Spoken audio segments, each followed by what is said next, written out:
আসসালামু আলাইকুম বন্ধুরা, কেমন আছেন? কারণ কিছু কিছু কথা না বললে আমার ভাল লাগে না, বাত হজম হয় না। এই কাজের ফাঁকে কিছু কিছু কথা বলি যেন আমার ফেসবুক বন্ধুরা শুনতে পায়। সবচেয়ে মজার বিষয় হলো কি জানেন, আমরা নতুনদেরকে নিয়ে একটা ছেলে খেলা করতেছে। যারা বড় বড় ইউজার মনে করেন আপনার এই যেমন এই 20,000, 50,000, 1 লাখ, 1.5 লাখ ফলোয়ার যাদের আছে, তারা আমাদের সাথে কি একটা ছেলে খেলা খেলতেছে।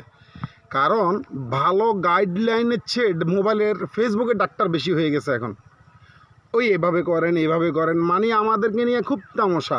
আরে ভাই করেন না, এটাতে আসবেই এমন তো কথা না রে ভাই। লেগে আছেন যে কোনো জিনিস, সাথে সাথে অফিসে গেলে কি আপনার প্রমোশন হয় ভাই? ব্যবসা করলে কি সাথে সাথে কি আপনার লাভের মুখ দেখেন? আমি মানে বুঝে উঠতে পারতেছি না, মানে কি করে যে বলি। এই আমার কাজের ফাঁকে আমি এখন কি করলাম, একটা ছোট্ট একটা কন্টেন্ট তৈরি করলাম, বাস এতটুকুই। কিন্তু ভাই আপনারা এই জিনিস করেন, ওই জিনিস করেন, স্টার হোল্ডার দিচ্ছি, এই দিচ্ছি। ভাই স্টার ছাড়া কি মানুষ বাঁচে না?